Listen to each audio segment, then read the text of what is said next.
যারা আসলে আমাকে একটা দারুণ সুযোগ করে দিয়েছেন সিনেমা করার জন্য।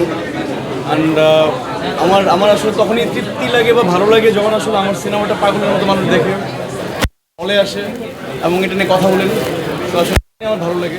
তো আমার মনে হয় যে আমার ডিরেক্টরকে অনেক ভালো লাগছে, তার টেনশন নেই, ওনাদেরও টেনশন নেই। তো এখন অনেক ভালো লাগছে। আমার মনে হয় এই ক্রেডিটটা আমার ডিরেক্টর সঞ্জয় সমাদারের, এটা আমার আসলে ক্রেডিটটা না, আমাদের টিমের চেষ্টা করেছিল ভালো সিনেমা বানানোর। অ্যান্ড মনে হয় যে দাদাও অনেক হ্যাপি, দাদা এখন অনেক হ্যাপি। দাদা আমাকে 2-3 দিন ঘুমাইতে দেয় না লিটারেলি, আসলে কী হচ্ছে না। সো এখন আমরা সবাই হ্যাপি। দাদাকে মানুষ যখন দেখেছিলাম অনেকটা বড় পর্দার বিকিটটাকে একটা ধারণা এসেছিল। হিসাবে তো পুরোটা ক্লাস করে দিয়েছে, সেই জায়গা থেকে প্রথম চলচ্চিত্র দেশে মুক্তি পেল আসলে। আর সেই জায়গা থেকে আমি এর আগেও বলে আসছি যে দাদাকে আমি নিজেও ভাবিনি।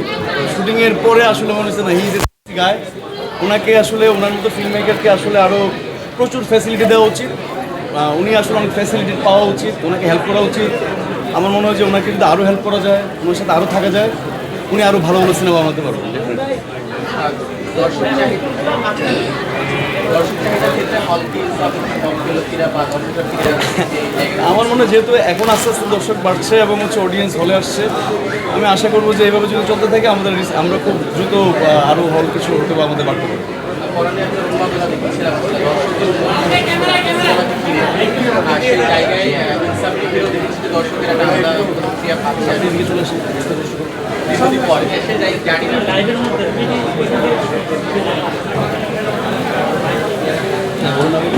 পড়াতে দেখেছিলাম দর্শকদের একটা অভিনয়কে ঘিরে দীর্ঘদিন পরে ইনসাফেও সেই জিনিসটা দেখছি আসলে বিরোধী বলবো। সেখান থেকে আবার যে দুর্দান্ত ফিরে আসা ইনসাফ নিয়ে তাদের হাত ধরে সেই জায়গায় এই জন্য আমি সবাইকে থ্যাঙ্কস দেবো আসলে আমার প্রডিউসারদেরকে, বেটার লাগছে।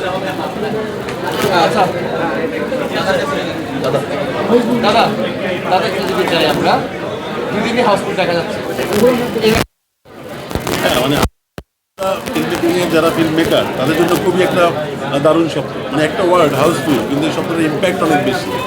সো আমরা এই হাউসফুল সেলিব্রেট করতে চাই এবং আমি চাই যে এটা কন্টিনিউ করুক, কারণ আমাদের কাছে হাউসফুল একটা খুবই দামি শব্দ।